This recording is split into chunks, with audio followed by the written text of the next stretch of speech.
വചനം ആത്മമാരിയ ആത്മീയമാമുണർവാലേ ദീപ്തമാക്കണേ. വചനം മഴയായി പെയ്യും കൃപതൻ നിറവായൊഴുകും വിടുതൽ നൽകുന്ന വചനം അറിവിൻ്റെ പൊരുളാകും വചനം സൗഖ്യമാ ജീവന. ആത്മീയ ഉണർവ്. Price the Lord. Mumbai Tabor divine ധ്യാന കേന്ദ്രത്തിൽ നിന്നും ഏവർക്കും പ്രാർത്ഥനാശംസകൾ. ഈ വചന ശുശ്രൂഷയിലൂടെ കടന്നു പോകുന്ന നിങ്ങളെല്ലാവരെയും ദൈവം സമൃദ്ധമായി അനുഗ്രഹിക്കട്ടെ എന്ന് പ്രാർത്ഥിക്കുന്നു. കർത്താവ് ഇന്ന് നമുക്ക് തരുന്ന തിരുവചന ഭാഗം സാമുവലിൻ്റെ 1-ാം പുസ്തകം 15-ാം അധ്യായം 23-ാം തിരുവചനം. 1 സാമുവൽ 15-ാം അധ്യായം 23-ാം തിരുവചനം. മാത്സര്യം മന്ത്രവാദം പോലെ പാപമാണ്. ദൈവത്തിൻ്റെ വചനം പഠിപ്പിക്കുകയാണ്, മാത്സര്യം മന്ത്രവാദം പോലെ പാപമാണ്. സാമുവൽ പ്രവാചകനിലൂടെ ദൈവം സാവൂളിന് കൊടുക്കുന്ന ഒരു മുന്നറിയിപ്പാണ്. ദൈവത്തിൻ്റെ കൽപ്പനകളെ കാര്യമായിട്ടെടുക്കാതെ സാവൂൾ സ്വന്തം വഴിക്ക് തീരുമാനങ്ങളെടുത്ത് പ്രവർത്തിച്ചപ്പോൾ ദൈവം സാമുവൽ പ്രവാചകനിലൂടെ സാവൂളിന് മുന്നറിയിപ്പ് കൊടുക്കുകയാണ്, മാത്സര്യം മന്ത്രവാദം പോലെ പാപമാണ്. ഏതു വിധേനയും മറ്റുള്ളവരെ പിന്നിലാക്കുക, കാര്യങ്ങൾ നേടുക, അതിനുവേണ്ടി മത്സരബുദ്ധിയോടുകൂടെ പ്രവർത്തിക്കുന്നത് മന്ത്രവാദം പോലെ പാപമാണെന്നാണ് ദൈവത്തിൻ്റെ വചനം പഠിപ്പിക്കുന്നത്. സ്നേഹമുള്ളവരെ, ഇന്നത്തെ ലോകം നേരിടുന്ന പ്രതിസന്ധികളെക്കുറിച്ച് നമ്മൾ ചിന്തിച്ചാൽ ഇപ്പോൾ ഒരു അടുത്ത ലോകമഹായുദ്ധത്തെക്കുറിച്ച് ലോകം ഭയപ്പെടുന്ന ഒരു സമയമാണ്. രാജ്യങ്ങൾ തമ്മിൽ ഒത്തിരിയേറെ പ്രതിസന്ധികളും പ്രശ്നങ്ങളും ഒക്കെ നടന്നുകൊണ്ടിരിക്കുന്ന ഒരു കാലഘട്ടം. അനേകം മനുഷ്യർ, ആയിരക്കണക്കിന് മനുഷ്യർ, നിരപരാധികൾ നിഷ്കരണം വധിക്കപ്പെടുന്ന ഒരു സമയം. ഒത്തിരിയേറെ പ്രതിസന്ധികൾ നിറഞ്ഞൊരു കാലഘട്ടത്തിലൂടെയാണ് നമ്മൾ കടന്നു പോകുന്നത്. പല രാജ്യങ്ങൾ തമ്മിലുള്ള തർക്കങ്ങളുടെയും യുദ്ധങ്ങളുടെയും ഒക്കെ അടിസ്ഥാനപരമായ കാരണം പറയുന്നത് മാത്സര്യബുദ്ധിയാണ്. ആരാണ് മറ്റുള്ളവരെക്കാൾ വലിയവൻ എന്ന് കണ്ടെത്താനുള്ള ഒരു ശ്രമമാണ് പല പ്രശ്നങ്ങളുടെയും അടിസ്ഥാനപരമായ കാരണം. ഇപ്പോൾ നമ്മുടെ നാട്ടിൽ അല്ലെങ്കിൽ ലോകമെമ്പാടും നടന്നുകൊണ്ടിരിക്കുന്ന പല പ്രശ്നങ്ങളെയും യുദ്ധഭീഷണികളെയും അതിലടുത്ത ലോക മഹായുദ്ധത്തെക്കുറിച്ചുള്ള മുന്നറിയിപ്പുകളെക്കുറിച്ചൊക്കെ നമ്മൾ പത്രങ്ങളിൽ വായിക്കുമ്പോൾ നമുക്ക് മനസ്സിലാക്കാൻ പറ്റുന്ന ഒരു വലിയ സത്യം ഇതാണ്: ഏത് രാജ്യത്തിൻ്റെ കയ്യിലാണ് കൂടുതൽ അപകടകരങ്ങളായിട്ടുള്ള ആയുധങ്ങൾ ഇരിക്കുന്നത്, അണുവായുധമുള്ളത്, അല്ലെങ്കിൽ അങ്ങനെ ഇങ്ങനെയൊക്കെ ശക്തി തെളിയിക്കുന്നതിനുള്ളൊരു മത്സര മനോഭാവത്തിലാണ് പല കാര്യങ്ങളും മുമ്പോട്ട് പോകുന്നത്. സ്നേഹമുള്ളവരെ, അതുകൊണ്ട് തന്നെ ഈ മത്സരബുദ്ധിയിൽ കാര്യങ്ങൾ പോകുന്നതുകൊണ്ട് തന്നെ ലോകം വലിയ ഭീഷണിയിലാണ് താനും. വാസ്തവത്തിൽ ദൈവത്തിൻ്റെ വചനം നമ്മളെ പഠിപ്പിക്കുന്ന വലിയ ഒരു സത്യവും ഇതുതന്നെയാണ്. ഈ മത്സരബുദ്ധി നമ്മുടെ തലയിൽ കയറിയാൽ അത് മന്ത്രവാദം പോലെ പാപമായി മാറും. അല്ലെങ്കിൽ അതിൻ്റേതായ വലിയ പ്രതിസന്ധികൾ നമ്മുടെ ജീവിതത്തിലും മറ്റുള്ളവരുടെ ജീവിതത്തിലും നമ്മൾ സൃഷ്ടിക്കും. ഒത്തിരിയേറെ ആളുകളുടെ ജീവിതത്തിൽ സങ്കടങ്ങളും ദുഃഖങ്ങളും ചിലപ്പോൾ നമ്മൾ സമ്മാനിക്കും. അതുകൊണ്ടാണ് ദൈവത്തിൻ്റെ വചനം ഇത്ര ശക്തമായിട്ട് പഠിപ്പിക്കുന്നത്. അപ്പോൾ വിനാശകാരികളായിട്ടുള്ള ആയുധങ്ങൾ നിർമ്മിക്കുന്നതിന് രാജ്യങ്ങൾ തമ്മിൽ മത്സരങ്ങളിലാണ്. നമ്മൾ ഓരോ പ്രതിസന്ധികളെക്കുറിച്ച് വായിക്കുമ്പോഴും ഒരു രാജ്യം ഇന്ന രാജ്യങ്ങളുടെ കൂടെ കൂടുന്നു, അല്ലെങ്കിൽ ചില രാജ്യങ്ങൾ മറ്റുള്ളവരുടെ കൂടെ കൂടുന്നു. ഇവിടെയൊക്കെ നമ്മൾ കാണുന്ന മത്സരബുദ്ധിയാണ്. അതോടൊപ്പം നമ്മൾ കാണുന്ന വലിയൊരു സത്യം ഇതാണ്: ഈ വിനാശകാരികളായിട്ടുള്ള ആയുധങ്ങൾ ഏറ്റവും വിനാശകാരികളായിട്ടുള്ളത് ആരുടെ കയ്യിലാണുള്ളത്, അതനുസരിച്ചാണ് അവർ ഇതിൽ മുന്നിട്ട് നിൽക്കുന്നത്. അപ്പോൾ ഇവിടെയെല്ലാം മത്സരബുദ്ധിയാണ്. അതുമൂലം എന്ത് സംഭവിക്കും? നിരപരാധികളായിട്ടുള്ള ആയിരക്കണക്കിന് ലക്ഷക്കണക്കിന് ആളുകൾ പീഡിപ്പിക്കപ്പെടുന്നു, കൊല ചെയ്യപ്പെടുന്ന വലിയ പ്രതിസന്ധികൾ നമ്മുടെ ലോകത്തിലുണ്ടാകുന്നു. അതോടൊപ്പം അനേകായിരങ്ങൾ സമാധാനമില്ലാത്തവരായിട്ട് ഈ കാലഘട്ടത്തിൽ ജീവിക്കുന്നു. ഇതിൻ്റെയൊക്കെ അടിസ്ഥാനപരമായ കാരണം മത്സരബുദ്ധിയാണ് എന്ന് നമുക്ക് മനസ്സിലാക്കാൻ സാധിക്കും. അപ്പോൾ സ്നേഹമുള്ള ഒരു ദൈവത്തിൻ്റെ വചനത്തിലൂടെ നമ്മൾ കടന്നു പോകുമ്പോൾ കർത്താവ് നമ്മളെ പഠിപ്പിക്കുന്ന വലിയൊരു സത്യം ഇതാണ്: ഈ മത്സരബുദ്ധി എന്ന് പറയുന്നത്, മാത്സര്യം എന്ന് പറയുന്നത് പാവമാണ്, മന്ത്രവാദം പോലെ പാവമാണെന്ന് ദൈവത്തിൻ്റെ വചനം പഠിപ്പിക്കുന്നു. ഗലാത്യക്കാർക്ക് എഴുതിയ ലേഖനം 5-ാം അധ്യായം, ഗലാത്യക്കാർക്ക് എഴുതിയ ലേഖനത്തിൻ്റെ 5-ാം അധ്യായം 19-20 തിരുവചനങ്ങളിൽ നമ്മൾ വായിക്കുമ്പോൾ അവിടെ പൗലോസ്ലീഹ വളരെ വ്യക്തമായിട്ട് ജഡത്തിൻ്റെ വ്യാപാരങ്ങൾ എന്തൊക്കെയാണെന്നാണ് പഠിപ്പിക്കുന്നത്. ഗലാത്യക്കാർക്ക് എഴുതിയ ലേഖനം 5-ാം അധ്യായം 19-20 തിരുവചനങ്ങളിൽ പൗലോസ്ലീഹ ജഡത്തിൻ്റെ വ്യാപാരങ്ങൾ എന്തൊക്കെയാണ് എന്ന് പഠിപ്പിക്കുമ്പോൾ പൗലോസ്ലീഹ അവിടെ എടുത്തു പറയുന്ന ഒരു കാര്യം ഇതാണ്: മാത്സര്യം ജഡത്തിൻ്റെ വ്യാപാരമാണ്. മാത്സര്യം ജഡത്തിൻ്റെ വ്യാപാരമാണ്. അപ്പോൾ ഈ ജഡത്തിൻ്റെ വ്യാപാരങ്ങളുമായിട്ട് മുമ്പോട്ട് പോകുന്നവർ സ്വർഗരാജ്യം അവകാശപ്പെടുത്തുകയില്ല എന്നാണ് പൗലോസ് ലീഹ പഠിപ്പിക്കുന്നത്. അപ്പോൾ മാത്സര്യ ബുദ്ധി ജഡത്തിൻ്റെ വ്യാപാരമായിട്ടാണ് പൗലോസ് ലീഹ ഓർമ്മിപ്പിക്കുന്നത്. ഒരിക്കൽ ഒരു പത്രത്തിലെ ഒരു ചിന്താവിഷയം വായിച്ചപ്പോൾ നമ്മുടെയൊക്കെ ജീവിതത്തിൽ സംഭവിക്കുന്ന ഒരു വളരെ സാധാരണമായൊരു സംഭവം വായിക്കാനിട വന്നു. വളരെ മനോഹരമാണ്, അതേസമയം സാധാരണ ജീവിതത്തിൽ സംഭവിക്കുന്ന വളരെ ലളിതമായ ഒരു സംഭവം, ഒരു നല്ലൊരു ഉദാഹരണം. മാത്സര്യ ബുദ്ധി നമ്മളെങ്ങനെ അബദ്ധങ്ങളിലേക്ക് കൊണ്ടുപോകുന്നെന്ന് മനസ്സിലാക്കാൻ അത് നമുക്ക് ഉപകരിക്കും. അതായത് ഒരിക്കൽ ഒരു മനുഷ്യൻ അദ്ദേഹം റോഡിലൂടെ സൈക്കിൾ ചവിട്ടി പോവുകയാണ്. അദ്ദേഹം റോഡിലൂടെ സൈക്കിൾ ചവിട്ടി പോകുമ്പോൾ അദ്ദേഹത്തിന് കുറച്ച് ദൂരെ കൂടെ മുമ്പോട്ട് പോകണം. അപ്പോൾ അദ്ദേഹം ശ്രദ്ധിച്ചൊരു കാര്യം ഇതാണ്, ആ വ്യക്തിയുടെ മുമ്പിൽ വേറൊരു മനുഷ്യൻ സൈക്കിൾ ചവിട്ടി പോകുന്നുണ്ട്. വേറൊരു മനുഷ്യൻ സൈക്കിൾ ചവിട്ടി പോകുന്നു. ഈ മനുഷ്യൻ ശ്രദ്ധിച്ചപ്പോൾ ഈ മനുഷ്യൻ ഇങ്ങനെ ചിന്തിച്ചു, ഒരു 1/4 കിലോമീറ്റർ മുമ്പിലാണ് ഈ മനുഷ്യൻ ഒരു കിലോമീറ്റർ കൂടെ പോകാനുണ്ട്. അദ്ദേഹം പിന്നെ സർവ്വശക്തിയും എടുത്ത് ഈ മുമ്പിൽ പോകുന്ന വ്യക്തിയെ വെട്ടിച്ച് മുമ്പോട്ട് പോകണം. അപ്പോൾ മുമ്പിൽ പോകുന്ന വ്യക്തി ഇതൊന്നും അറിയുന്നില്ല. പക്ഷേ പിന്നിൽ സൈക്കിൾ ചവിട്ടുന്ന ആൾക്ക് വലിയൊരു വാശിയാണ് ആ വ്യക്തിയെ എത്രയും പെട്ടെന്ന് വെട്ടിച്ച് മുമ്പോട്ട് പോകണം. അതിനപ്പോൾ ഈ വ്യക്തി എന്ത് ചെയ്തു? ഇദ്ദേഹം സർവ്വശക്തിയും എടുത്ത് ഇദ്ദേഹത്തിൻ്റെ സൈക്കിൾ ചവിട്ടാൻ തുടങ്ങി. അങ്ങനെ വളരെ ഇദ്ദേഹം ഓരോ സെക്കൻഡും വളരെ ആവേശത്തോടു കൂടെ മാത്സര്യ ബുദ്ധിയോടുകൂടെ മുമ്പിൽ പോകുന്ന വ്യക്തിയെ എങ്ങനെ പിന്നിലാക്കാം എന്നുള്ള രീതിയിൽ പോകുന്നു. അങ്ങനെ അദ്ദേഹം വളരെ ശക്തമായിട്ട് സൈക്കിൾ ചവിട്ടി, സ്പീഡിൽ ചവിട്ടി അങ്ങനെ ഇദ്ദേഹത്തെ മറികടന്ന് മുമ്പോട്ട് പോവുകയാണ്. പക്ഷേ ആ വ്യക്തി അപ്പോഴും അതേ സ്പീഡിൽ തന്നെ മുമ്പോട്ട് പോയ അദ്ദേഹം ഇതൊന്നും അറിയുന്നില്ല. അപ്പോൾ ഇദ്ദേഹം ഈ മത്സര ബുദ്ധിയാൽ അദ്ദേഹത്തിനെ മറികടന്ന് അങ്ങനെ വളരെ സ്പീഡിൽ സൈക്കിൾ ചവിട്ടി അങ്ങനെ മുമ്പോട്ട് പോവുകയാണ്. അങ്ങനെ ഇദ്ദേഹം ഈ സൈക്കിൾ ചവിട്ടി മുമ്പോട്ടൊക്കെ പോയി കുറേ കഴിഞ്ഞപ്പോഴാണ് ഇദ്ദേഹത്തിൻ്റെ ആ മത്സര ബുദ്ധിയുടെ ഒക്കെ ആ ഒരു തീക്ഷ്ണത കുറഞ്ഞു കഴിഞ്ഞപ്പോൾ ഈ മനുഷ്യൻ സാവധാനം അദ്ദേഹം ഈ റോഡിൻ്റെ ഇരുവശങ്ങളിലേക്ക് നോക്കാൻ തുടങ്ങി. തനിക്ക് തിരിഞ്ഞു പോകാനുള്ള റോഡ് നോക്കിയപ്പോഴാണ് അദ്ദേഹത്തിന് മനസ്സിലായത്, അദ്ദേഹം തിരിഞ്ഞു പോകാനുള്ള റോഡും കഴിഞ്ഞ് 1 കിലോമീറ്ററിലധികം ദൂരം അദ്ദേഹം ഇങ്ങോട്ടേക്ക് ചവിട്ടിപ്പോന്നിരിക്കുന്നു. അപ്പോഴാണ് അദ്ദേഹത്തിന് പറ്റിയ വിഡ്ഢിത്തരം മനസ്സിലായത്. അദ്ദേഹം പതുക്കെ തലകുനിച്ച് അദ്ദേഹം സൈക്കിൾ നിവർത്തി, പിന്നിലേക്ക് സൈക്കിളും ചവിട്ടി അദ്ദേഹം പതുക്കെ പോന്നു. അപ്പോഴും അദ്ദേഹം ഇങ്ങോട്ട് പോരുമ്പോൾ ആ പഴയ മനുഷ്യന് ഇതൊന്നും അറിയാതെ അദ്ദേഹം സാവധാനം സൈക്കിൾ ചവിട്ടി പോകുന്നുണ്ടായിരുന്നു. വാസ്തവത്തിൽ അതൊരു വലിയ വിഡ്ഢിത്തരവും അതോടൊപ്പം പലരുടെയും ജീവിതത്തിൽ സംഭവിക്കുന്ന ഒരു കാര്യമാണ് ഈ മാത്സര്യ ബുദ്ധി. മറ്റുള്ളവരെ വെട്ടിക്കുക, മറ്റുള്ളവരെ പിന്നിലാക്കുക, മറ്റുള്ളവരെ തോൽപ്പിക്കുക. അത് വാഹനങ്ങൾ ഓടിക്കുന്ന കാര്യത്തിലാണെങ്കിലും പഠനത്തിൻ്റെ മേഖലയിലാണെങ്കിലും കുടുംബജീവിതത്തിലാണെങ്കിലും എല്ലായിടത്തും ഈ മത്സരബുദ്ധി കടന്നു വരുന്നു. അതുമൂലം തന്നെ ഒത്തിരിയേറെ പ്രതിസന്ധികൾ, ലോകത്തിൻ്റെ സമാധാനം കളയുന്നു, കുടുംബങ്ങളുടെ സമാധാനം കളയുന്നു, പള്ളികളിൽ വരുന്ന ആളുകളുടെ പോലും സമാധാനങ്ങൾ പോകുന്നു. ഒത്തിരിയേറെ മേഖലകളിൽ ഈ മാത്സര്യ ബുദ്ധി പ്രതിസന്ധികൾ ഉണ്ടാക്കുന്നുണ്ട്. ദൈവത്തിൻ്റെ വചനം നമ്മളെ പഠിപ്പിക്കുന്ന വലിയൊരു സത്യം ഫിലിപ്പിയർക്ക് എഴുതിയ ലേഖനത്തിൽ 2-ാം അധ്യായം 3-ാം തിരുവചനത്തിൽ പൗലോസ് ലീഹ ഇങ്ങനെ പഠിപ്പിക്കും: മാത്സര്യമോ വ്യർത്ഥാഭിമാനമോ മൂലം നിങ്ങളൊന്നും ചെയ്യരുത്, മറിച്ച് ഓരോരുത്തരും താഴ്മയോടെ മറ്റുള്ളവരെ തങ്ങളെക്കാൾ ശ്രേഷ്ഠരായി കാണണം. മനോഹരമായൊരു ഉപദേശം പൗലോസ് ലീഹ നൽകിയ ഫിലിപ്പിയർക്ക് എഴുതിയ ലേഖനം അധ്യായം 2 3-ാം തിരുവചനം പൗലോസ് ലീഹ ഇങ്ങനെയാണ് പഠിപ്പിക്കുക: മാത്സര്യമോ വ്യർത്ഥാഭിമാനമോ മൂലം നിങ്ങളൊന്നും ചെയ്യരുത്, മറിച്ച് ഓരോരുത്തരും താഴ്മയോടെ മറ്റുള്ളവരെ തങ്ങളെക്കാൾ ശ്രേഷ്ഠരായി കാണണം. മാത്സര്യം മൂലം വ്യർത്ഥാഭിമാനം മൂലം ഒന്നും ചെയ്യരുതെന്ന് പൗലോസ് ലീഹ വ്യക്തമായിട്ട് പഠിപ്പിക്കുക. മറ്റുള്ളവരെ തങ്ങളെക്കാൾ ശ്രേഷ്ഠരായി കാണണം. അതാണ് ഈശോ ചെയ്ത കാര്യം. സ്നേഹമുള്ളവരെ, കുടുംബ ബന്ധങ്ങൾ എടുക്കുകയാണെങ്കിൽ ഭാര്യ ഭർത്താക്കന്മാരുടെ ഇടയിലുള്ള ബന്ധങ്ങൾ നമ്മൾ പരിശോധിച്ച് കഴിഞ്ഞാൽ പല ഭാര്യ ഭർത്തൃ ബന്ധങ്ങളിലുള്ള പ്രതിസന്ധികളുടെ കാര്യം ആരാണ് വലുത് എന്നൊരു ചോദ്യമാണ്. ഭാര്യയാണോ വലുത് അല്ലെങ്കിൽ ഭർത്താവാണോ വലുത് എന്നൊരു ചിന്തയാണ്. അപ്പോൾ ഇവിടെയും മാത്സര്യ ബുദ്ധിയാണ്. ഇപ്പോൾ ഭാര്യയ്ക്കും ഭർത്താവിനും ചിലപ്പോൾ ജോലി ഉണ്ടാകാം. അപ്പോൾ ആർക്കാണ് കൂടുതൽ സാലറി കിട്ടുന്നത്, ആരാണ് കൂടുതൽ ജീവിതത്തിൽ സമ്പാദിക്കുന്നത്, ഇങ്ങനെയൊക്കെ പല കാര്യങ്ങളും പലരും അങ്ങനെ സംസാരവും കാര്യങ്ങളും ചിന്തകളും ഒക്കെ വന്ന് കുടുംബബന്ധത്തിലെ മാത്സര്യ ബുദ്ധി മൂലം എത്രയോ പേരുടെ കുടുംബജീവിതം തകരുന്നു. എത്രയോ ഭാര്യ ഭർത്താക്കന്മാരുടെ അവർ മനസ്സുകൊണ്ടും ഹൃദയം കൊണ്ടും അകന്നു പോകുന്നു. സ്നേഹമുള്ളവരെ, ഭാര്യ ഭർത്താക്കന്മാരുടെ ഇടയിൽ മാത്സര്യ ബുദ്ധി വലിയൊരു അപകടമാണ്. ചില ഭാര്യ ഭർത്താക്കന്മാരുടെ ഇടയിൽ എപ്പോഴും ഇങ്ങനൊരു മത്സരബുദ്ധി, എൻ്റെ വീട്ടുകാരാണ് വലുത്, എൻ്റെ വീട്ടുകാരാണ് പഠിപ്പുള്ളവർ, എൻ്റെ വീട്ടുകാരാണ് സ്വത്തുള്ളവർ, എൻ്റെ വീട്ടുകാർക്കാണ് അറിവുള്ളവർ, അങ്ങനെ ചിന്തിക്കുന്ന ചില ഭാര്യമാരുണ്ട്, അല്ലെങ്കിൽ ചില ഭർത്താക്കന്മാരുണ്ട്. എൻ്റെ വീട്ടിലാണ് ഇങ്ങനെയുള്ളത്, അങ്ങനെയുള്ളത്, അങ്ങനെ. വാസ്തവത്തിൽ ഈ മത്സര്യ ബുദ്ധി പല കുടുംബങ്ങളെയും തകർക്കുന്നുണ്ട്. വാസ്തവത്തിൽ ഭാര്യ ഭർത്താക്കന്മാർ അറിഞ്ഞിരിക്കേണ്ട വലിയൊരു സത്യം ഇതാണ്: വിവാഹം കഴിയുന്ന അന്നു മുതൽ, വിവാഹം കഴിയുന്ന ആ നിമിഷം മുതൽ ഒരു ഭാര്യയ്ക്കും ഒറ്റയ്ക്ക് ജയിക്കാനാകില്ല, ഒരു ഭർത്താവിനും ഒറ്റയ്ക്ക് തോൽക്കാനുമാവില്ല.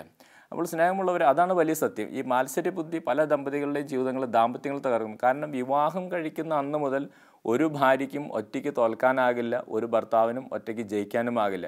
ഭാര്യയുടെ ജീവിതത്തിൽ പരാജയമുണ്ടെങ്കിൽ അതവരുടെ ദാമ്പത്യത്തിൻ്റെ പരാജയമാണ്.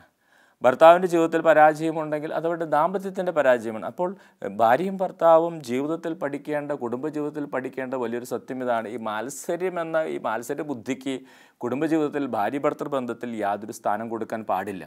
ഭാര്യയാണോ വലുത്, ഭർത്താവാണോ വലുത് എന്ന് ചിന്തിച്ചാൽ, അല്ലെങ്കിൽ ഭാര്യയെ തോൽപ്പിക്കാൻ ഭർത്താവ് പരിശ്രമിച്ചാൽ, അല്ലെങ്കിൽ ഭർത്താവിനെ തോൽപ്പിക്കാൻ ഭാര്യ പരിശ്രമിച്ചാൽ എന്താ സംഭവിക്കുന്നത്? അവരവരുടെ ദാമ്പത്യം തകർക്കുകയാണ്, അവരവരുടെ കുടുംബത്തെ തകർക്കുകയാണ് ചെയ്യുന്നത്. കാരണം ഒരു ഭാര്യയ്ക്കും ഒറ്റയ്ക്ക് ജയിക്കാനാകില്ല, ഒരു ഭർത്താവിനും ഒറ്റയ്ക്ക് തോൽക്കാനുമാകില്ല. വിവാഹം എന്ന് പറയുന്നത് ഒറ്റയ്ക്ക് ജയിക്കാനുള്ള വിളിയല്ല. വാസ്തവത്തിൽ ഈ കുടുംബജീവിതം എന്ന് പറയുന്നത് ഒറ്റയ്ക്ക് ജയിക്കാനുള്ള വിളിയല്ല. കുടുംബജീവിതം, വിവാഹം എന്നൊക്കെ പറയുന്നത് ഒന്നിച്ച് ജയിക്കാനുള്ളതാണ്. അവിടെ ഒന്നിച്ചുള്ള ജയങ്ങളും ഒന്നിച്ചുള്ള പരാജയങ്ങളാണ് ഉള്ളത്. അപ്പോൾ സ്നേഹമുള്ളവർ, പക്ഷേ ഇതൊന്നും അറിയാതെ ഈ ലോകത്തിൽ ഒറ്റയ്ക്ക് ജയിക്കാൻ പരിശ്രമിച്ച് കുടുംബം തകർക്കുന്ന അനേകം ഭർത്താക്കന്മാരുണ്ട്, ഒറ്റയ്ക്ക് ജയിക്കാൻ പരിശ്രമിച്ച് കുടുംബം തകർക്കുന്ന അനേകം ഭാര്യമാരുമുണ്ട്. അപ്പോൾ ഇവിടെയൊക്കെ ദൈവത്തിൻ്റെ വചനം പറയുന്നതാണ്, മാത്സര്യ ബുദ്ധി എവിടെയുണ്ടോ അവിടെ അത് തകർച്ചയ്ക്ക് കാരണമായി തീരും. അതുകൊണ്ടാണ് പൗലോസ് ലീഹ വളരെ വ്യക്തമായിട്ട് ഫിലിപ്പിയർക്ക് എഴുതിയ ലേഖനത്തിൽ പഠിപ്പിക്കുന്നത്, മാത്സര്യമോ വ്യർത്ഥാഭിമാനമോ മൂലം നിങ്ങളൊന്നും ചെയ്യരുത്. മാത്സര്യമോ വ്യർത്ഥാഭിമാനം മൂലം നിങ്ങളൊന്നും ചെയ്യരുത്. ഫിലിപ്പിയൻസ് 4:2. മറിച്ച് ഓരോരുത്തരും താഴ്മയോടെ മറ്റുള്ളവരെ തങ്ങളെക്കാൾ ശ്രേഷ്ഠരായി കാണണം. ഇത്രയും മനോഹരമായ ഉപദേശമാണ് പൗലോസ് ലീഹ പഠിപ്പിക്കുന്നത്. ഒരിക്കൽ ഒരു കുടുംബത്തിലൊരു സഹോദരി എൻ്റെ അടുത്ത് വലിയൊരു സങ്കടമൊക്കെ പറഞ്ഞു വന്നത് ഞാൻ ആലോചിക്കാം. ഈ സഹോദരിക്ക് നല്ല ജോലി ഉണ്ടായിരുന്നു. അപ്പോൾ ഈ സഹോദരിയുടെ ഭർത്താവിന് നല്ല ജോലി ഉണ്ടായിരുന്നു, പക്ഷേ അദ്ദേഹത്തിൻ്റെ ജോലി ഇടയ്ക്ക് നഷ്ടപ്പെട്ടു പോയി. പിന്നെ തുടർന്ന് ഈ ഭാര്യയുടെ വരുമാനവും കാര്യങ്ങളൊക്കെ ആയിട്ടാണ് കുടുംബം മുമ്പോട്ട് പോകുന്നത്. പക്ഷേ ഭർത്താവ് വീട്ടിലെ കാര്യങ്ങളെല്ലാം നോക്കുന്നു, ക്രമീകരിക്കുന്നു, അതനുസരിച്ച് ചെയ്യുന്നു. പക്ഷേ ഈ ഭാര്യയ്ക്ക് കൂടുതൽ ശമ്പളം കിട്ടുകയും അവരുടെ ഒത്തിരി വരുമാനം വരികയൊക്കെ ചെയ്ത അന്ന് മുതൽ അവർ കൂടുതൽ അഹങ്കാരിയായി മാറി. അപ്പോൾ അവർ പലപ്പോഴും ഒരു മാത്സര്യ ബുദ്ധിയോടുകൂടെ ഈ ഭർത്താവിനോട് പലപ്പോഴും ചോദിക്കും, നിങ്ങൾ എന്തിട്ടാണ് ഉണ്ടാക്കിയിട്ടുള്ളത്, നിങ്ങളെന്താ ഉണ്ടാക്കിയിട്ടുള്ളത്, നിങ്ങളെന്താ ഈ വീടിന് വേണ്ടി ഉണ്ടാക്കിയിട്ടുള്ളത്. അങ്ങനെ പലവട്ടം ഈ മനുഷ്യനോട് ചോദിക്കാനും അങ്ങനെ പല വിധത്തിലുള്ള അസ്വസ്ഥതകൾ വന്നു. പിന്നീടാണ് ഇദ്ദേഹത്തിന് ആ വീട്ടിൽ അങ്ങനെ നിൽക്കേണ്ട എന്നൊരു തോന്നലുണ്ടായി. പിന്നീട് എന്തുണ്ടായി? അദ്ദേഹം ഒരു ദിവസം ആ വീട്ടിൽ നിന്ന് ഇറങ്ങിപ്പോയി. സ്നേഹമുള്ളവരെ, അദ്ദേഹം വീട്ടിൽ നിന്ന് ഇറങ്ങിപ്പോയി. പിന്നീട് ഇദ്ദേഹം പോയി. അപ്പോൾ ഈ ഭാര്യയൊക്കെ ചിന്തിച്ചു, അതിപ്പോൾ അദ്ദേഹത്തിന് പോയാൽ ഇപ്പോൾ ഇത്രയൊക്കെ ഉള്ളൂ, അദ്ദേഹം കുറച്ച് ദിവസമൊക്കെ കഴിഞ്ഞ് തിരിച്ചു വരും എന്നൊക്കെ ചിന്തിച്ചെങ്കിലും പിന്നീട് ആ മനുഷ്യൻ തിരിച്ചു വന്നില്ല. പിന്നീട് കുറേ നാളുകൾക്ക് ശേഷം ഇവർക്ക് മനസ്സിലായി അദ്ദേഹത്തിൻ്റെ ശവശരീരം ഒരു റെയിൽവേ ട്രാക്കിൽ നിന്ന് കണ്ടെടുത്തു. അപ്പോൾ അതിനുശേഷം അത് ഈ ഭാര്യയ്ക്ക് വലിയൊരു ഷോക്കിംഗ് ആയിപ്പോയി. ആ ഭാര്യ ഈ സംഭവങ്ങളൊക്കെ കഴിഞ്ഞ് ആകെ തകർന്നു പോയി. അപ്പോൾ ഒരിക്കൽ പിന്നീട് നാളുകൾക്ക് ശേഷം അവർ എന്നെ കണ്ടപ്പോൾ എൻ്റെ അടുത്ത് പറയുകയായിരുന്നു, അച്ഛാ, എൻ്റെ അഹങ്കാരം, എൻ്റെ ഒരു മാത്സര്യ ബുദ്ധിയായിരുന്നു എപ്പോഴും. ഞാൻ പണം സമ്പാദിക്കുന്നു, ഞാൻ വീട് നോക്കുന്നു, കാര്യങ്ങൾ ചെയ്യുന്നു. അതുകൊണ്ട് ഞാൻ പലപ്പോഴും അദ്ദേഹത്തെ പലതും പറഞ്ഞ് വേദനിപ്പിച്ചിട്ടുണ്ട്, വിഷമിപ്പിച്ചിട്ടുണ്ട്. പക്ഷേ ഇന്ന് ഞാൻ ഇപ്പോൾ എത്രയും ഈ കാലഘട്ടത്തിൽ ഞാൻ ഈ ചെറുപ്പത്തിൽ തന്നെ ഇങ്ങനെ വിധവയായിട്ട് ജീവിക്കുമ്പോൾ എൻ്റെ മനസ്സിൽ വല്ലാത്ത അസ്വസ്ഥയാണ് അച്ഛാ. കാരണം എൻ്റെ ഭർത്താവിൻ്റെ മരണത്തിന് കാരണം ഞാൻ തന്നെയാണ്, എൻ്റെ അഹങ്കാരമാണ്, എൻ്റെ സംസാരത്തിൻ്റെ പ്രത്യേകതയാണ്. അപ്പോൾ വാസ്തവത്തിൽ ഈ മാത്സര്യ ബുദ്ധി, അല്ലെങ്കിൽ ഞാനാണോ വലുത്, നീയാണോ വലുത് എന്ന ചിന്ത, കുറ്റപ്പെടുത്തലുകൾ, സംസാരത്തിലുള്ള പ്രത്യേകതകൾ, അല്ലെങ്കിൽ ഭർത്താവിനെ തോൽപ്പിക്കുന്ന ഭാര്യയെ തോൽപ്പിക്കുന്ന ഭർത്താവ്, ഇതൊക്കെ ദൈവത്തിൻ്റെ വചനം പറയുകയാണ്, മാത്സര്യ ബുദ്ധി അത് മന്ത്രവാദം പോലെ പാപമാണ്. അപ്പോൾ സ്നേഹമുള്ളവർ, ഈ മാത്സര്യ ബുദ്ധി കുടുംബത്തിൽ നിന്ന് നമ്മൾ എടുത്തു മാറ്റണം. എങ്കിലേ ദൈവകൃപയിൽ വളരാനും ആഴപ്പെടാനും നമുക്ക് സാധിക്കുകയുള്ളൂ. അതാണ് ദൈവത്തിൻ്റെ വചനം നമുക്ക് പറഞ്ഞു തരുന്ന വലിയൊരു സത്യം. ഈ മാത്സര്യബുദ്ധി എല്ലായിടത്തുമുണ്ട്. മക്കളെ പഠിപ്പിക്കുന്ന കാര്യത്തിലും ഈ മാത്സര്യബുദ്ധിയുണ്ട്. അതായത് ചിലപ്പോൾ എൻ്റെ മകൾക്ക് മകന് വേണ്ടതുപോലെ പഠിക്കാൻ കഴിവില്ലെങ്കിലും അയൽപ്പക്കത്തെ കുട്ടികൾ പഠിക്കുന്ന പോലെ എൻ്റെ മകനും അത് പഠിക്കണം, ഇത് പഠിക്കണം എന്ന് വാശി പിടിക്കുന്ന മാതാപിതാക്കളുണ്ട്. ചിലപ്പോൾ ചില മേഖലകളിൽ പ്രത്യേകിച്ച് കഴിവുകളൊന്നും ഇല്ലെങ്കിലും, ഡാൻസ്, പാട്ട്, ഇതിലൊന്നും കഴിവുകളൊന്നും ഇല്ലെങ്കിലും അയൽക്കാരെ പോലെ, അയൽപ്പക്കത്തെ കുട്ടികളെ പോലെ ചെയ്യണമെന്ന് വാശി പിടിക്കുന്നവരുണ്ട്. അതൊക്കെ മൂലം ഒത്തിരിയേറെ പ്രതിസന്ധികളിലൂടെ കടന്നു പോകുന്ന, പിരിമുറുക്കത്തിലൂടെ കടന്നു പോകുന്ന യുവാക്കളെ കാണാൻ ഇടവന്നിട്ടുണ്ട്. ഒരിക്കൽ ഞാനൊരു പെൺകുട്ടിയെ കാണാൻ ഇടവന്നത്, അവൾ ഒരു ഉന്നത വിദ്യാഭ്യാസം നടത്തിക്കൊണ്ടിരിക്കുക, പക്ഷേ അവൾക്ക് ഡിപ്രഷൻ ബാധിച്ചു. അങ്ങനെ ഡിപ്രഷൻ ബാധിച്ചു, അവളുടെ മനസ്സിൻ്റെ നിലയൊക്കെ അത്യാവശ്യം കൈവിട്ടു പോയ പോലെയായി. അവസാനം ഡോക്ടറെ കണ്ട് മരുന്ന് കഴിക്കേണ്ട ഒരു അവസ്ഥയിലാണ് ആ കുട്ടി. അപ്പോൾ ആ കുട്ടി എൻ്റെ അടുത്ത് സംസാരിച്ചു പറഞ്ഞ കാര്യം ഇതാണ്, ഇങ്ങനെ പ്രശ്നങ്ങളൊന്നും ആ കുട്ടിക്കില്ലായിരുന്നു. ഇങ്ങനത്തെ പ്രതിസന്ധികളൊന്നും ആ കുട്ടിക്കില്ലായിരുന്നു. പക്ഷേ ആ കുട്ടിക്ക് ഇഷ്ടമില്ലാത്ത ഒരു പഠനം ആ കുട്ടിയുടെ അമ്മയെ നിർബന്ധിച്ചു, ആ കുട്ടിയെ പഠിപ്പിച്ചു, ഒത്തിരി പണം ചെലവഴിച്ച് വിട്ടു. ആ കുട്ടിക്ക് താല്പര്യമില്ലായിരുന്നു. അവിടെ ചെന്ന് കഴിഞ്ഞ് കുറച്ച് നാളുകൾ കഴിഞ്ഞപ്പോൾ ആ പഠനം പൂർത്തിയാക്കാൻ സാധിക്കുമോ, തന്നെ കൊണ്ട് പഠിക്കാൻ പറ്റുമോ എന്നൊക്കെ ചിന്തകളായി ചില പ്രതിസന്ധികളൊക്കെ വന്നപ്പോൾ സാവധാനം ഈ കുട്ടി അവർ ഡിപ്രഷനിലേക്ക് പോയി എന്നുള്ളതാണ്. അപ്പോൾ വാസ്തവത്തിൽ സ്നേഹമുള്ളവരെ, വിദ്യാഭ്യാസ മേഖലകളിലും എല്ലാം കുട്ടികളെ പഠിപ്പിക്കുന്ന മേഖലകളിലൊക്കെ ഈ വലിയൊരു അസ്വസ്ഥത, ഈ മാത്സര്യബുദ്ധി പലരുടെയും ജീവിതങ്ങളെ ബാധിക്കുന്നുണ്ട്.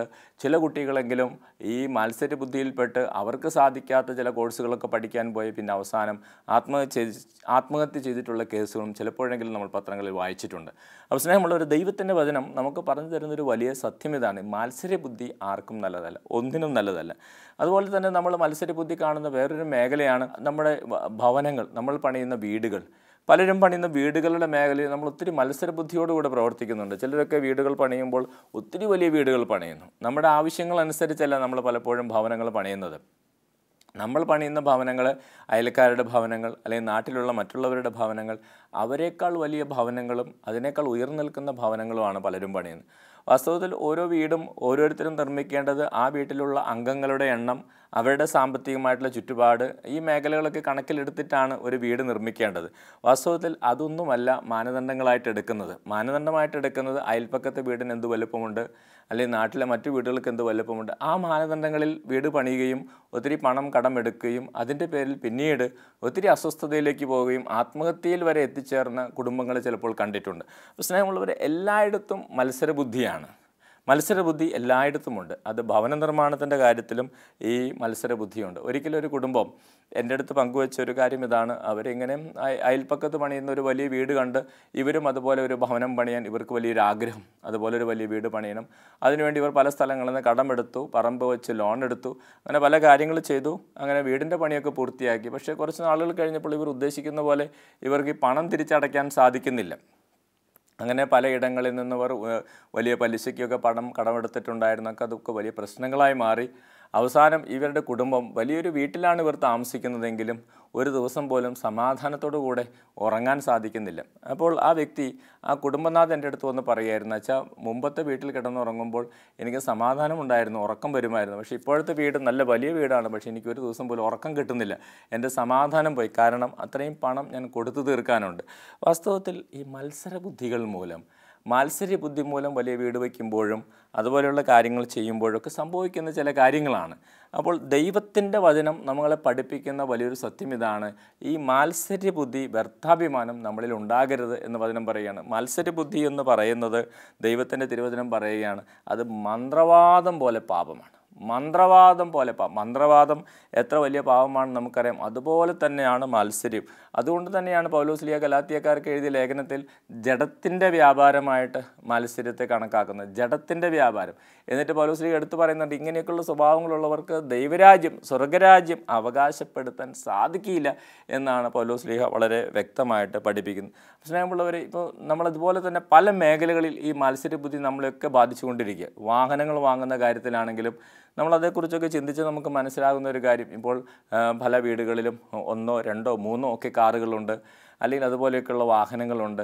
ഒരു വശത്ത് പെട്രോളിൻ്റെയും ഡീസലിൻ്റെയൊക്കെ വില വർദ്ധിച്ചു വരുമ്പോഴും വാഹനങ്ങൾ വാങ്ങുന്നതിലും അതോടൊപ്പം വിലയേറിയ വാഹനങ്ങൾ വാങ്ങുന്നതിലും ആഡംബര കാറുകൾ വാങ്ങുന്നതിലൊന്നും ഉള്ള താല്പര്യം മനുഷ്യന് നഷ്ടപ്പെട്ടു പോകുന്നില്ല. കാരണം വലിയ വാഹനങ്ങൾ ഒക്കെ വാങ്ങി അങ്ങനെ ഒത്തിരിയേറെ കടബാധ്യതകളും മൂലം ഒത്തിരിയേറെ പ്രതിസന്ധികളായ അനേകരെ കാണാൻ സാധിക്കുന്നു. സ്നേഹമുള്ളവരെ, അപ്പോൾ ഇവിടെയൊക്കെ മനുഷ്യൻ്റെ ഒരു മത്സരബുദ്ധിയാണ്. അയൽപ്പക്കക്കാർ ഉപയോഗിക്കുന്നതിനേക്കാൾ നല്ലൊരു വാഹനം, കൂടെ ജോലി ചെയ്യുന്ന മറ്റുള്ളവർ ഉപയോഗിക്കുന്നതിനേക്കാൾ നല്ല വാഹനം, അങ്ങനെയൊക്കെയുള്ള ചിന്തകളും മത്സരബുദ്ധികളും നമ്മളെ പലരെയും പല വിധത്തിൽ അബദ്ധങ്ങളിലേക്ക് കൊണ്ടുപോകുന്നത്. ദൈവത്തിൻ്റെ വചനമൊക്കെ പറയുന്ന ഇതാണ്, അല്ലെങ്കിൽ പരിശുദ്ധാത്മാവും അല്ലെങ്കിൽ നമ്മുടെ സഭയൊക്കെ നമ്മൾ ഉപദേശിക്കും, ഓരോരുത്തരുടെ ആവശ്യങ്ങളനുസരിച്ചാണ് നമ്മൾ ഓരോ കാര്യങ്ങൾ വാങ്ങേണ്ടത്, ഒരു ഭവനം പണിയേണ്ടത്, തീരുമാനങ്ങൾ എടുക്കേണ്ടത്. അപ്പോൾ ഇവിടെയൊക്കെ മത്സരബുദ്ധി, ആ ഒരു തിന്മ നിറഞ്ഞ ചിന്ത നമ്മുടെ മനസ്സിലേക്ക് കടന്നു വരാൻ ഇടവരുത്തരുത്. സ്നേഹമുള്ളവരെ, ചിലപ്പോൾ നമ്മൾ ഒത്തിരിയേറെ സമ്പത്തിന് വേണ്ടി മത്സരബുദ്ധിയോടുകൂടെ പ്രവർത്തിക്കുന്നവരുണ്ട്. ലോകം മുഴുവനും നമ്മൾ കടന്ന് ചിന്തിച്ചു കഴിഞ്ഞാൽ നമുക്ക് മനസ്സിലാകും, ഈ മത്സരവും പല കാര്യങ്ങളും പലരും കാണിക്കുന്നത് കൂടുതൽ സമ്പാദിക്കാൻ വേണ്ടിയാണ്. പക്ഷേ കൂടുതൽ സമ്പാദിച്ച് കഴിഞ്ഞിട്ടും ചിലർക്ക് എത്ര സമ്പാദിച്ചിട്ടും മതിയാകാത്ത ആളുകളുണ്ട്. കുറച്ച് നാളുകൾക്ക് മുമ്പിൽ വളരെ മനോഹരമായിട്ടുള്ളൊരു സംഭവം പത്രത്തിൽ വായിക്കാൻ ഇടവന്നു. അതൊരു വളരെ പ്രശസ്തനായിട്ടുള്ള വളരെ ധനികനായിട്ടുള്ളൊരു വ്യക്തിയെക്കുറിച്ചാണ്. അദ്ദേഹത്തിൻ്റെ പേര് മാസി ഡുമാറ്റോ എന്നാണ്. മാസി ഡുമാറ്റോ എന്ന് പറയുന്ന ഈ വ്യക്തി 38 വയസ്സുള്ളൊരു മനുഷ്യനാണ്. ഇദ്ദേഹത്തിന് ഒത്തിരി സമ്പത്തുള്ളൊരു കോടീശ്വരനാണ് ഈ മാസി ഡുമാറ്റോ. അദ്ദേഹം ജനിച്ച് വളർന്ന സ്ഥലങ്ങളൊക്കെ അദ്ദേഹം ദമാസ്കസ്കാരനാണ്. ഈ ദമാസ്കസ്കാരനായ മാസി ഡുമാറ്റോ അദ്ദേഹത്തിൻ്റെ കയ്യിൽ കോടിക്കണക്കിന് രൂപയുണ്ട്. അദ്ദേഹത്തിൻ്റെ ജീവിതത്തിൽ കൂടുതൽ കാലവും അദ്ദേഹം ജീവിച്ചത് ബ്രസീലിലും ദുബായിലൊക്കെയാണ്. അപ്പോൾ അദ്ദേഹത്തിന് സ്വന്തമായിട്ട് ഫെറാറി കാറ്, അങ്ങനെ കോടികൾ വിലമതിക്കുന്ന കാറുകളും കാര്യങ്ങളുണ്ട്. ഓരോ ദിവസവും ലക്ഷങ്ങൾ മത്സരബുദ്ധിയോടുകൂടെ ഈ ഫെറാറി കാറിൽ സഞ്ചരിച്ച് മദ്യത്തിനും മറ്റു കാര്യങ്ങൾക്കുമായിട്ട് ഉപയോഗിച്ച് ജീവിച്ചിരുന്നൊരു മനുഷ്യനാണ് ഈ മാസി ഡുമാറ്റോ. ഈ 38 വയസ്സുള്ള ഈ ചെറുപ്പക്കാരൻ, 38 വയസ്സുള്ള മാസി ഡുമാറ്റോ. അങ്ങനെ അദ്ദേഹം ഇങ്ങനെ ഈ മത്സരബുദ്ധിയോടുകൂടെ ഈ പണം ചെലവഴിച്ച് ലക്ഷങ്ങൾ മുടക്കി ജീവിക്കുമ്പോൾ അദ്ദേഹത്തിന് ദുബായിൽ വെച്ചൊരു കാറപകടമുണ്ടായി. ദുബായിൽ വെച്ചൊരു കാറപകടത്തിൽ ഏകദേശം 5ഓളം കാറുകൾ കൂട്ടിയിടിച്ചുള്ള ഒരു അപകടത്തിൽ അദ്ദേഹത്തിന് കാര്യമായ പരിക്ക് പറ്റി. അങ്ങനെ ശരീരത്തിന് കാര്യമായ പരിക്കേറ്റ് അത്യാസന്ന നിലയിൽ അദ്ദേഹം ആശുപത്രിയിൽ കിടക്കുമ്പോൾ അദ്ദേഹത്തിന് ഈ മത്സരത്തിൻ്റെയും ഈ ആർഭാട ജീവിതത്തിൻ്റെയൊക്കെ അതിൻ്റെ നിരർത്ഥകത ബോധ്യപ്പെട്ടു. സ്നേഹമുള്ളവരെ, അങ്ങനെ ആശുപത്രിയിൽ കിടക്കുമ്പോൾ അദ്ദേഹം ദൈവത്തിൽ ആശ്രയിക്കാൻ തുടങ്ങി, ദൈവത്തെ വിളിച്ച് പ്രാർത്ഥിക്കാൻ തുടങ്ങി. അദ്ദേഹത്തിന് അപ്പോഴാണ് തൻ്റെ ജീവന് വേണ്ടി അദ്ദേഹം ദൈവത്തോട് പ്രാർത്ഥിക്കാൻ തുടങ്ങി. അങ്ങനെ അദ്ദേഹം ആശുപത്രിയിൽ കിടക്കുന്ന സമയത്ത്, ജീവനുമായിട്ട് മല്ലടിച്ചിങ്ങനെ കിടക്കുന്ന സമയത്ത് അദ്ദേഹത്തെ ശുശ്രൂഷിക്കാനും പരിചയപ്പെടാനും വന്ന ഒരു സോഷ്യൽ പ്രവർത്തകയായിട്ടുള്ളൊരു പെൺകുട്ടിയാണ് മിലേന എന്ന് പറയുന്ന പെൺകുട്ടി. അങ്ങനെ ആ പെൺകുട്ടി വാസ്തവത്തിൽ നല്ലൊരു മകളാണ്. അവൾ ആഫ്രിക്കയിൽ ദരിദ്രരുടെ ഇടയിലൊക്കെ ഒത്തിരി പ്രവർത്തിച്ചിട്ടുള്ളൊരു സ്ത്രീയാണ്. അവൾ ഈ മാസി ഡുമാറ്റോ എന്ന് പറയുന്ന ഈ കോടീശ്വരനായ മനുഷ്യൻ അപകടത്തിൽപ്പെട്ട് ഇങ്ങനെ ആശുപത്രിയിൽ കിടക്കുമ്പോൾ അദ്ദേഹത്തെ ഈ ആർഭാട ജീവിതത്തിൻ്റെയും ഈ മത്സര ജീവിതത്തിൻ്റെയും ഒക്കെ നിരർത്ഥകത ബോധ്യപ്പെടുത്തി. അങ്ങനെ അത് മനസ്സിലായി. അദ്ദേഹം ആ കുട്ടിയുടെ ഒത്തിരിയേറെ ഉപദേശങ്ങൾ സ്വീകരിച്ചു, ദൈവത്തെ അറിഞ്ഞു, ദൈവത്തോടെ പ്രാർത്ഥിച്ചു. അങ്ങനെ ദൈവം അദ്ദേഹത്തെ അത്ഭുതകരമായിട്ട് ജീവിതത്തിലേക്ക് കൊണ്ടുവരികയാണ്. അദ്ദേഹം അപകടത്തിൽ നിന്ന് രക്ഷപ്പെട്ടു, അങ്ങനെ ജീവിതത്തിലേക്ക് തിരിച്ചു വന്നു. ഈ മാസി ഡുമാറ്റോ എന്ന ഈ കോടീശ്വരനായ മനുഷ്യൻ ഓരോ ദിവസവും ലക്ഷങ്ങൾ ചെലവഴിച്ച് ആർഭാട ജീവിതം നയിച്ചിരുന്ന ഒരു മത്സരബുദ്ധിയായ മനുഷ്യൻ പിന്നീട് ഈ അപകടത്തിനും അദ്ദേഹത്തിന് മാനസാന്തരത്തിന് ശേഷം അദ്ദേഹം ചെയ്ത കാര്യം, അദ്ദേഹത്തിനുണ്ടായിരുന്ന എല്ലാ സമ്പത്തും അദ്ദേഹം വിറ്റു. എല്ലാം വിറ്റിട്ട്, അദ്ദേഹത്തിൻ്റെ വീട് പോലും വിറ്റിട്ട് അദ്ദേഹം പാവപ്പെട്ടവർക്ക് കൊടുത്തു. അതെല്ലാം പാവപ്പെട്ടവർക്ക് കൊടുത്തിട്ട് അദ്ദേഹം ഓരോ ദിവസത്തേക്കും ചെലവിനുള്ള വക മാത്രം കയ്യിൽ കരുതി ഈ മിലേന എന്ന പെൺകുട്ടി വിവാഹം കഴിച്ച് അദ്ദേഹം ജീവിക്കുക. ഇന്ന് അദ്ദേഹത്തിന് സ്വന്തമായിട്ടൊരു ഭവനം പോലുമില്ല. അദ്ദേഹം പൊതുസ്ഥലങ്ങളിൽ മറ്റുള്ള ഇടങ്ങളിലൊക്കെയാണ് അദ്ദേഹം അന്തിയുറങ്ങുന്നത്. അദ്ദേഹം ഈ മിലേന എന്ന പെൺകുട്ടി വിവാഹം കഴിച്ച് അദ്ദേഹം പാവപ്പെട്ടവർക്ക് വേണ്ടി ജീവിക്കുക. അപ്പോൾ സ്നേഹമുള്ളവരെ, വളരെ മത്സരബുദ്ധിയായിരുന്ന ഒരു കോടീശ്വരനായ മനുഷ്യൻ ജീവിതത്തിൽ വലിയൊരു അപകടത്തിലൂടെ കടന്നു പോയപ്പോൾ അദ്ദേഹം ജീവിതത്തിൻ്റെയും ആർഭാടത്തിൻ്റെയും ഈ മത്സരബുദ്ധിയുടെയൊക്കെ നിരർത്ഥകത പിടികിട്ടിക്കഴിഞ്ഞപ്പോൾ അദ്ദേഹത്തിൻ്റെ ജീവിതം മാറ്റിമറിച്ചു അത്. അപ്പോൾ സ്നേഹമുള്ളവരെ, ഒരുപക്ഷെ അതുതന്നെയാണ് വലിയ സത്യം. നമ്മളുടെ ഈ മത്സരബുദ്ധിയും ഇന്ന് പലരും കാണിക്കുന്ന മത്സരബുദ്ധിയും ഒക്കെ നിരർത്ഥകമായ കാര്യങ്ങളാണ്. ഇവിടെ ദൈവത്തിൻ്റെ വചനം നമുക്ക് പറഞ്ഞു തരുന്ന വലിയൊരു അഭിഷേകം സ്വന്തമാക്കാൻ നമുക്ക് പരിശ്രമിക്കാം. ദൈവത്തിൻ്റെ വചനം പറയുകയാണ്, മാത്സര്യമോ വ്യർത്ഥാഭിമാനമോ മൂലം നിങ്ങളൊന്നും ചെയ്യരുത്. സ്നേഹമുള്ളവരെ, മാത്സര്യം മൂലം വ്യർത്ഥാഭിമാനം മൂലം എന്തെങ്കിലുമൊക്കെ ചെയ്യുന്നുണ്ടെങ്കിൽ അത് പിന്മാറാനുള്ള കൃപ നൽകണമേ. അത് ജഡത്തിൻ്റെ വ്യാപാരമാണ്, തിരിച്ചറിയാനുള്ള കൃപ നൽകണമെന്ന് പ്രാർത്ഥിക്കാം. നമുക്ക് കണ്ണുകളടച്ച് അല്പസമയം പ്രാർത്ഥിക്കാം. കർത്താവായ യേശുവേ, അങ്ങയുടെ തിരുവചനം ഞങ്ങൾക്ക് നൽകുന്ന ഈ വലിയ നിർദ്ദേശം സ്വീകരിക്കുവാനുള്ള കൃപ ഞങ്ങൾക്ക് നൽകണമേ. മാത്സര്യം മന്ത്രവാദം പോലെ പാപമാണ്. പലപ്പോഴും ജീവിതത്തിൽ മത്സരബുദ്ധിയോടുകൂടെ പ്രവർത്തിച്ച് ഒത്തിരിയേറെ അബദ്ധങ്ങളും അപകടങ്ങളും ഒക്കെ വരുത്തി വയ്ക്കുന്നു. സമാധാനം നഷ്ടപ്പെടുത്തി കളയുന്നു. കുടുംബത്തിൻ്റെയും ജീവിതത്തിൻ്റെയും സമാധാനം നഷ്ടപ്പെടുത്തി കളയുന്നു. തെറ്റായ തീരുമാനങ്ങൾ എടുക്കുന്നു. ഈശോയെ, മത്സരബുദ്ധിയോടുകൂടെ ഒന്നും ചെയ്യാതിരിക്കുവാൻ കർത്താവെ, അതൊരു ജഡത്തിൻ്റെ വ്യാപാരമാണെന്ന് വചനത്തിലൂടെ ഞങ്ങൾക്ക് വെളിപ്പെടുത്തി തരുന്ന യേശുവെ, ഈ ഒരു അവസ്ഥയിൽ നിന്ന് അതിജീവിക്കുവാനുള്ള കൃപ ഞങ്ങൾക്ക് നൽകണമേ. ദൈവത്തിൻ്റെ വചനം പറയുന്നത് പോലെ മാത്സര്യം കൂടാതെ വ്യർത്ഥാഭിമാനം കൂടാതെ പ്രവർത്തിക്കാനുള്ള അഭിഷേകം ഞങ്ങൾക്ക് നൽകണമേ എന്ന് പ്രത്യേകം പ്രാർത്ഥിക്കാം. നമുക്കൊന്നു ചേർന്ന് പ്രാർത്ഥിക്കാം. Hallelujah, hallelujah. കർത്താവേ നന്ദി, പരിശുദ്ധാത്മാവേ നന്ദി. ഞങ്ങളെ അനുഗ്രഹിക്കണമേ കർത്താവേ. അഭിഷേകം കൊണ്ട് നിറയ്ക്കണമേ കർത്താവേ. ഉചിതമായി പ്രവർത്തിക്കാനുള്ള കൃപ നൽകണമേ കർത്താവേ. ഈ വചന ശുശ്രൂഷയിൽ പങ്കെടുത്തുകൊണ്ടിരിക്കുന്ന ഓരോ മകനെയും മകളെയും യേശുവിൻ്റെ നാമത്തിൽ അനുഗ്രഹിച്ച് പ്രാർത്ഥിക്കുന്നു. കർത്താവ് വിശ്വസിയുടെ കൃപയും പിതാവായ ദൈവത്തിൻ്റെ സ്നേഹം പരിശുദ്ധാത്മാവിൻ്റെ സഹവാസം ഉണ്ടായിരിക്കട്ടെ, ഇപ്പോഴും എപ്പോഴും എന്നേക്കും. ആമേൻ. Praise the lord. ഹല്ലേലൂയ. യേശുവേ നന്ദി.